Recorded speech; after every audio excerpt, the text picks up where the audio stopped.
Buenas noches, amantes de los escalofríos. Adelante, acercaos a la hoguera, escuchad nuestras historias, compartid vuestros secretos.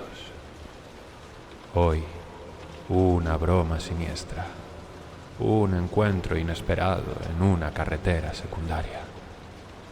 Abrid bien los ojos, no apartéis la vista del camino.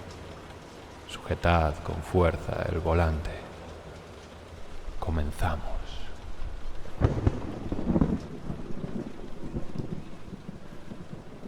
Hola, buenas noches. La verdad, no sé muy bien cómo empezar. Llevo meses pensando si enviaros esto o no. No es fácil admitir algo así. Algo que comenzó como una estupidez, como una chiquillada. Un gesto inmaduro que acabó convirtiéndose en la peor pesadilla de mi vida, en mi mayor arrepentimiento. Escribo esto desde un pequeño piso donde prácticamente no duermo, donde escucho pasos, respiraciones, murmullos que quizá vengan del pasillo o que quizá estén dentro de mí. Ya no sé distinguirlo, pero sí sé dónde empezó todo. Empezó en un baño, en mi instituto, con algo que escribí yo mismo, pensando que sería una broma. Me gustan los monstruos, y debajo el número de teléfono de una compañera. Sé lo horrible que suena, sé lo que estaréis pensando. Yo también lo pensaría si esto lo contara a otro, pero os lo ruego, dejadme explicarme. Sucedió cuando tenía 16 años. Yo era idiota, como casi todos a esa edad. Éramos crueles, inconscientes, siempre gastándonos bromas, intentando alcanzar el límite. Pensaba que aquello solo sería motivo de risa tonta, de vergüenza para ella, sí, pero nada más, una tontería de instituto. La chica se llamaba Clara. Era tranquila, tímida, de esas personas que nunca levantan la voz. No era popular ni tampoco estaba aislada, simplemente pasaba desapercibida. Y yo, bueno, yo era de los que querían llamar la atención. Para bien o para mal, era lo mismo. Un día en el baño de chicos vi varias pintadas, insultos, dibujos obscenos, números de teléfono falsos. Recuerdo que ese día en particular había una frase en la pared que me hizo gracia. Me gustan los monstruos. No tenía firma, no había un dibujo, solo la frase. Fue entonces cuando se me ocurrió la brillante idea de coger un rotulador y escribir debajo el número de teléfono de alguna compañera. La mala suerte hizo que le tocase a Clara. No tenía nada contra ella, de verdad. Fue una broma impulsiva, infantil, sin un gramo de mala intención ni de inteligencia. Me reí, me fui y no volví a pensar en ello, hasta que fui yo quien empezó a recibir llamadas. La primera entró esa misma madrugada, a las 3:17. Ese detalle se me quedó grabado, porque lo miré varias veces intentando convencerme de que estaba soñando. Miré la pantalla, número desconocido. No contesté. Me di la vuelta en la cama. 30 segundos después, otra vez el móvil vibrando. Mismo número, misma hora. Contesté, más molesto que asustado. ¿Qué quieres? Silencio. ¿Quién eres? Venga, tío, no jodas. Y entonces lo escuché. Una respiración. No era el típico silencio de llamada vacía. Era alguien respirando con lentitud. Profunda, mojada, como si tuviera mucosidad moviéndose en cada inhalación. Un sonido espeso. Me reí, algo tenso. Vale, muy gracioso. Qué susto, qué miedo. Adiós. Colgué, pero la llamada entró otra vez. Y otra. Y otra. Las primeras 5 las contesté para gritarle al auricular. Las siguientes 20 ya no las contesté. A las 4 de la mañana dejó de sonar. Me quedé con la sensación de un remordimiento raro, como si hubiera algo vigilándome desde algún rincón, como si dormir me hiciera vulnerable. No pensé en Clara, no pensé en nada más, y el día siguió su curso. A eso de las 11 de la mañana, en el patio del recreo, oí a un grupo de chicas hablar y reírse. ¿Has visto lo que ha puesto Clara en el baño?, decía una. Clara tenía la cara blanca. Parecía aguantarse las ganas de romper a llorar. Me miró. No sé por qué. Yo no era su amigo, ni su enemigo. No era nada especial para ella. Pero me miró como si supiera algo, como si supiera que había sido yo. Y ahí, por primera vez, sentí culpa. Me acerqué a ella al salir del recreo. Quise decirle algo, quizá pedirle disculpas, pero no me atreví. Y ella simplemente me evitó. La mañana continuó, hasta que a la salida escuché a alguien cuchichear. Dicen que Clara está llorando en el baño, porque no paran de llamarla. Llamadas raras, silenciosas. Y ahí se me heló el cuerpo. Decidí que al día siguiente borraría la pintada, que buscaría a Clara para hablar con ella, pero nunca llegué a hacerlo, porque las llamadas empezaron de nuevo, esa tarde y esa noche y durante los días siguientes. Tengo que aclarar algo. Yo no era supersticioso. No creía en espíritus, ni en monstruos, ni en nada sobrenatural. Pero las llamadas no eran normales. Primero eran silencios, con una respiración. A veces escuchaba un golpeteo lejano, como si alguien arañara un micrófono. De vez en cuando, un jadeo repentino, casi como un susurro, sin palabras. Yo me convencía de que era un acosador, un perturbado, un gracioso. Pero entonces las llamadas empezaron a cambiar. La primera vez que escuché una voz, casi tiro el móvil al suelo. Fue de madrugada, otra vez entre las 3 y las 4. Como siempre, contesté, cansado, harto. Mira, en serio, deja de... Y entonces la escuché. Una voz grave, ronca. Una voz que no era una voz humana en el sentido normal. Era como si algo imitara el habla, como si unas cuerdas vocales que no estaban hechas para hablar intentaran hacerlo. Yo también los quiero, dijo. Sentí náuseas. ¿Quién eres? ¿Qué quieres?, pregunté mientras intentaba no perder el control. Y la voz se rió. No fue una risa humana. Fue como el crujido de hojas secas mezclado con el sonido de un animal con la garganta llena de algo viscoso. Colgué. El teléfono volvió a sonar. Lo apagué. Varias horas después lo encendí. Sonó de nuevo al instante, el mismo número desconocido. Entonces por primera vez sentí un impulso que nunca había sentido. Tirar el móvil por la ventana, romperlo, desaparecer. Porque aquello no era normal, no podía ser una persona.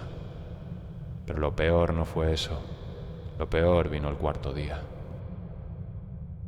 Era sábado, estaba solo en casa. Mis padres se habían ido a visitar a unos familiares. Eran las 11 de la noche. Yo había dejado el móvil en el salón, apagado, desde hacía horas. No quería saber nada. Terminé de cenar y fui al baño a lavarme los dientes, con la puerta entreabierta. Cuando me giré hacia el espejo, vi algo que casi me paraliza. Mi móvil estaba encendido, en el lavabo, y vibraba. Pero lo había dejado apagado. Hacía horas, en el salón. Me temblaron las manos. No quería tocarlo, pero vibraba de nuevo. Al final lo cogí. La pantalla mostraba otra vez el mismo número desconocido. No contesté. Me quedé mirando el reflejo del móvil en mi mano en el espejo.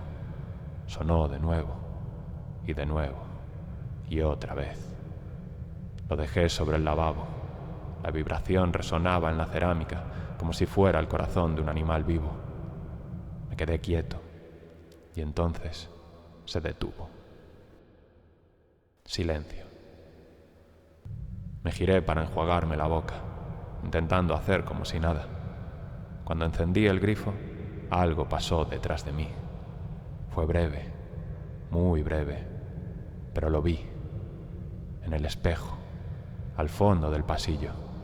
Una figura oscura, agachada, demasiado grande para ser humana, demasiado pequeña para ser un adulto normal, como un niño, pero no era un niño.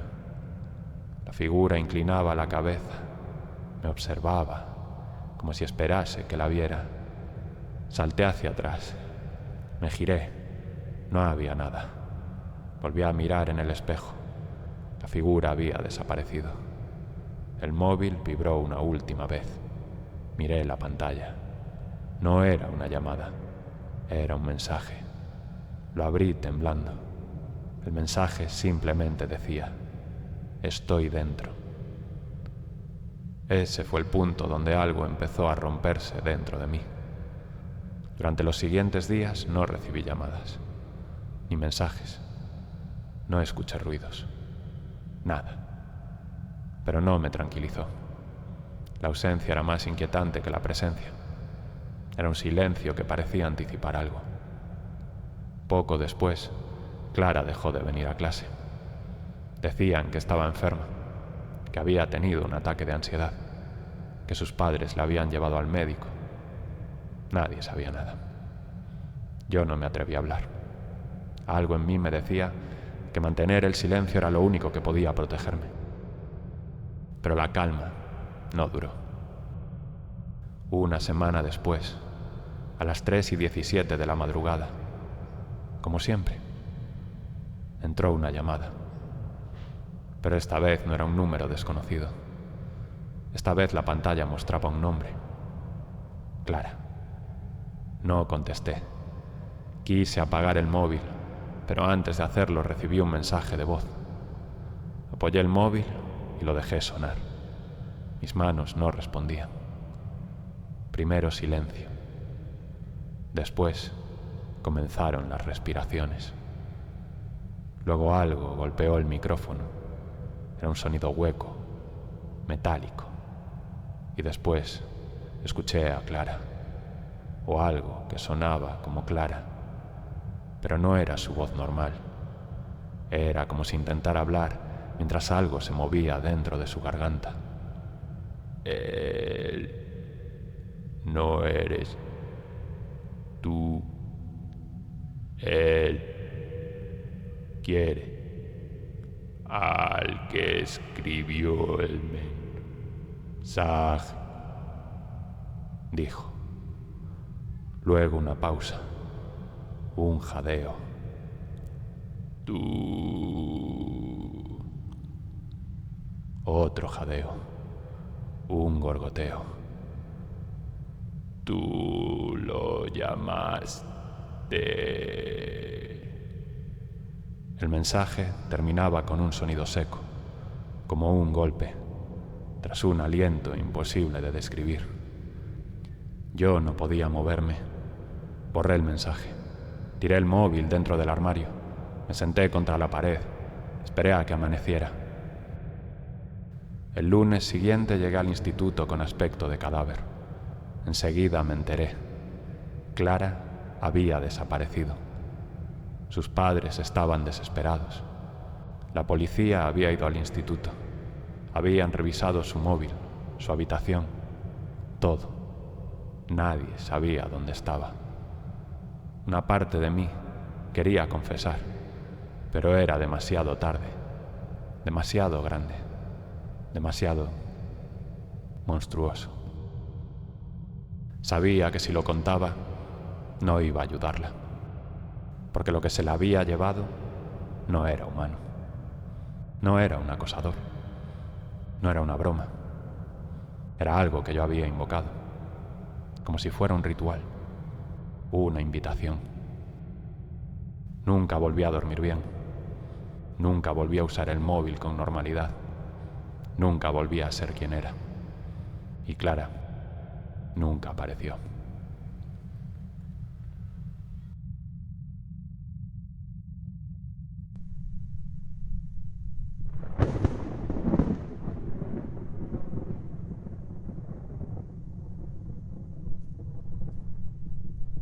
Hola. Disculpad que no revele mi nombre. Nunca pensé que contaría esta historia, pero cada vez que conduzco de noche, cada vez que veo un cuartel de la Guardia Civil perdido por la carretera, algo dentro de mí se encoge. Después de tantos años aún tiemblo cuando lo recuerdo. Sigo despertándome sobresaltado, convencido de que apareceré allí de nuevo.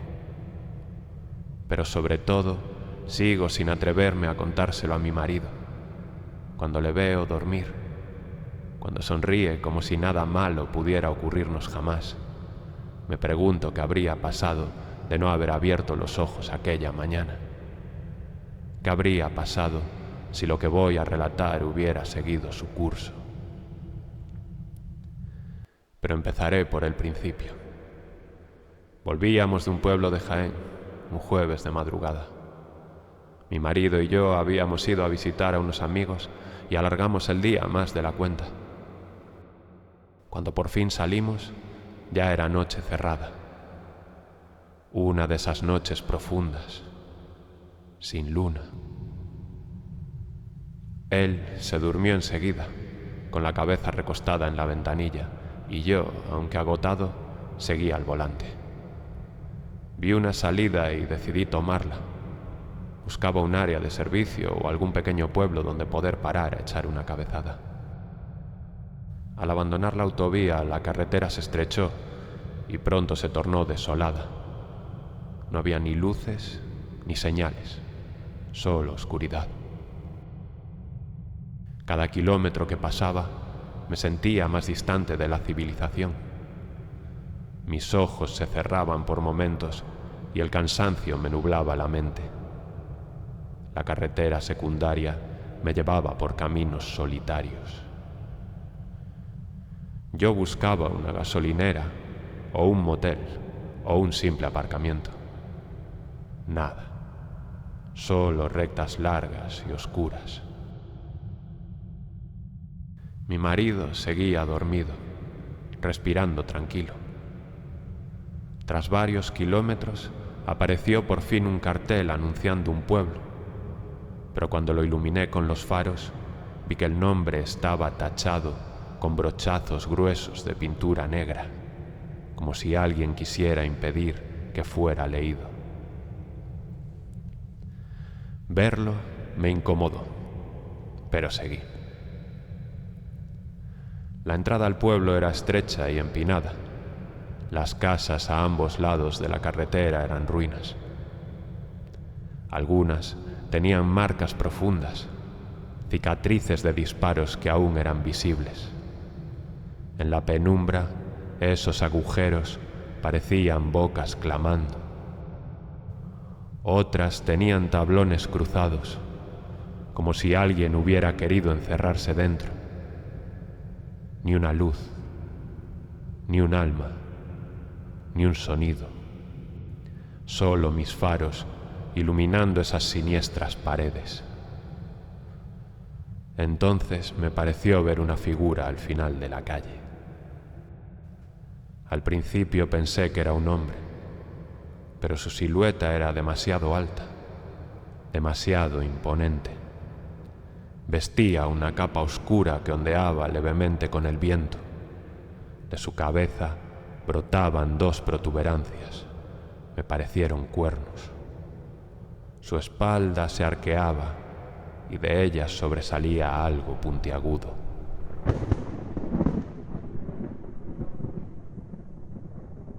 La criatura levantó una mano. Hizo señas para que detuviera el coche. Mi corazón comenzó a latir con fuerza. No me atreví a acelerar, tampoco a frenar de golpe. Reduje la velocidad, con cautela, sin apartar los ojos de aquella figura. Aminoré la marcha sintiendo el sudor frío recorrer mi espalda. Cuanto más me acercaba, más detalles veía. Entonces me di cuenta. La figura vestía un uniforme. Era antiguo, con correajes de cuero, con polainas oscuras. En la espalda portaba una escopeta, larga, de madera, muy vieja. No era un ser extraño, no era un demonio, era un guardia civil. Me ordenó detenerme. Obedecí. Se acercó a mi puerta y me hizo señas para que bajara la ventanilla. Su rostro estaba iluminado a medias por mis faros, duro, agotado, con ojeras profundas y una barba de varios días. Parecía que llevaba semanas sin dormir. «Documentación», dijo con voz ronca. Se la di y la revisó con una seriedad exagerada, casi paranoica. «¿De dónde vienen?», preguntó sin levantar la vista. «De Jaén». «¿De dónde son?». De Madrid», respondí desconcertado. Entonces sí levantó la vista. Su expresión cambió ligeramente, como si buscara en mi rostro una mentira que él ya daba por hecha. «¿Quién le acompaña?». «Es mi marido», respondí. Lo dije sin orgullo, sin provocación. Pero al guardia civil aquello pareció desconcertarle. «Despiértelo», ordenó. Tardé unos segundos en reaccionar. Me giré y toqué el hombro de mi marido. Él abrió los ojos, despacio, aturdido. «Cariño, documentación», le dije en voz baja. El guardia apuntó con la linterna directamente a la cara de mi marido. «¿Qué relación tienen?». «Soy su marido», respondió. El guardia retrocedió un paso. Su reacción parecía de sorpresa o desagrado. Nos miró a los dos, uno por uno, como un perro que olfatea algo extraño. «Me van a llevar al cuartel», dijo. No lo pidió, lo ordenó, y antes de que pudiera siquiera objetar, abrió la puerta trasera del coche, subió y se sentó con la escopeta apoyada entre las piernas. «Vamos». Me indicó por dónde ir y yo conduje. No quería contrariarle. La carretera se hizo más estrecha. Luego dejó de ser carretera. Se convirtió en un camino de tierra, flanqueado por árboles que parecían cerrarse sobre nosotros. El silencio se volvió opresivo. Mi marido y yo nos mirábamos de reojo, sin atrevernos a hablar. De vez en cuando preguntábamos cuánto faltaba. El guardia siempre respondía lo mismo: poco. Pero ese poco parecía un trayecto interminable. Yo tenía la sensación de que estábamos en un laberinto, de que habíamos entrado en un espacio ajeno al mapa. Entonces apareció una luz amarillenta en lo alto de una ladera, un edificio pequeño, de piedra, como un caserón antiguo. En ese momento sentí alivio. No sé por qué. Aparqué y el guardia nos ordenó bajar. Quería comprobar nuestras identificaciones. Algo me decía que no debíamos obedecerle, pero quería terminar cuanto antes. Entramos al cuartel. Dentro había más guardias, todos vestidos igual que él, con uniformes antiguos. Sus rostros tensos. Sus miradas parecían atravesarnos. El guardia que nos acompañaba hizo un gesto, y en ese instante todos nos apuntaron con sus armas. Mi corazón se detuvo. Sentí un vacío en el pecho. Mi marido dio un paso atrás, incrédulo. ¿Qué pasa?, pregunté. Nadie respondió. Gritos, órdenes. Entonces nos separaron. El guardia civil me empujó hacia un calabozo. Me metió allí a la fuerza. Cerró la puerta con llave y se fue, dejándome completamente solo. Lo primero que hice fue intentar escuchar, tratar de comprender qué estaba pasando. Al principio no oía nada, solo el silencio. Luego empezaron los golpes. Luego, un grito de mi marido. Corrí hacia la puerta, golpeé los barrotes, llamé al guardia. Nadie respondió. Los gritos se hicieron más intensos, sollozos, súplicas. Mi marido lloraba, jadeaba, repetía que no sabía nada, repetía mi nombre, que éramos inocentes. Gritaba y yo respondía, pero no me escuchaba.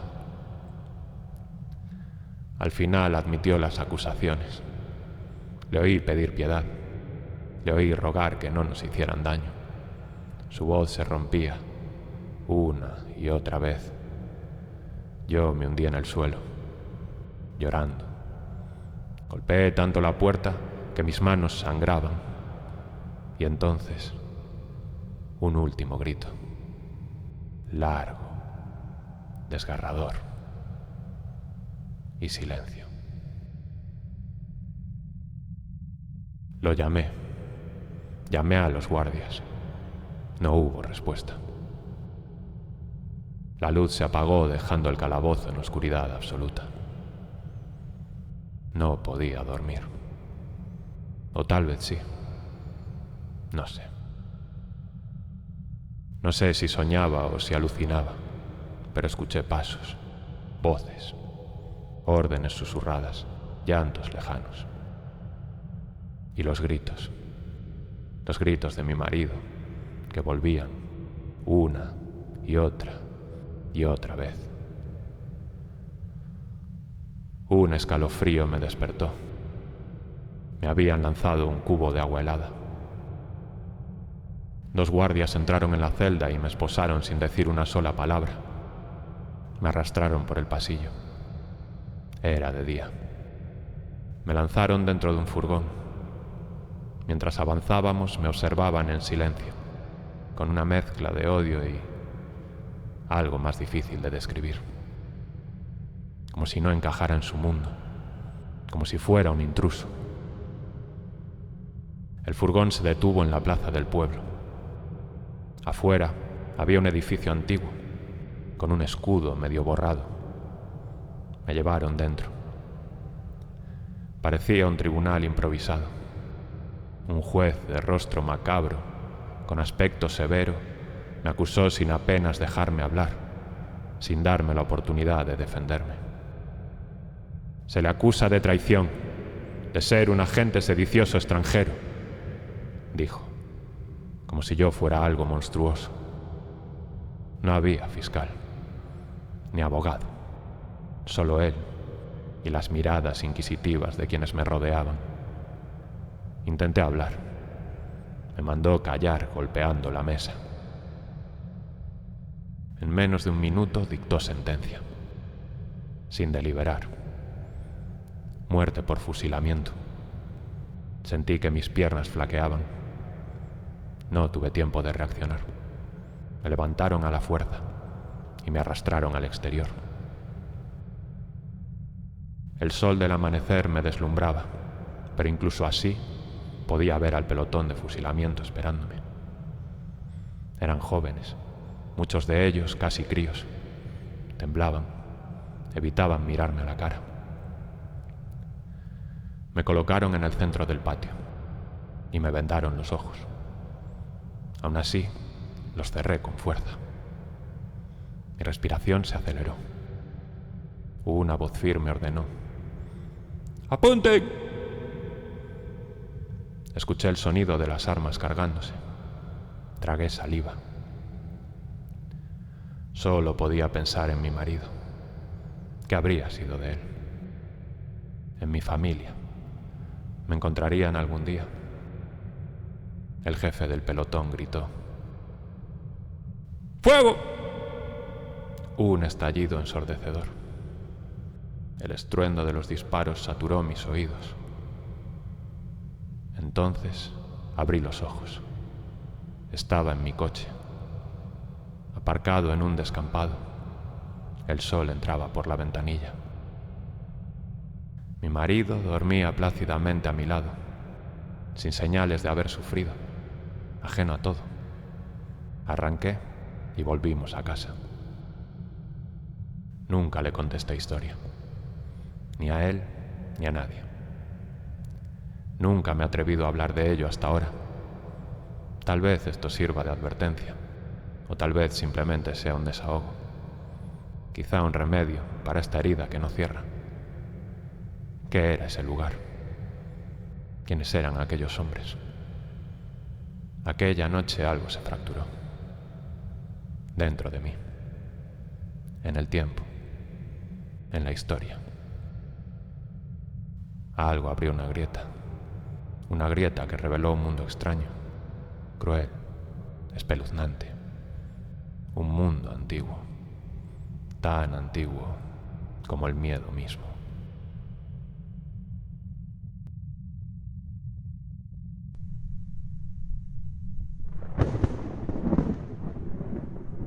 Gracias por acompañarnos, amantes de los escalofríos. Si os ha gustado, hacédnoslo saber. Si habéis llegado hasta el final, dejad un comentario. Y recordad, suscribiros para más historias junto a la hoguera del miedo.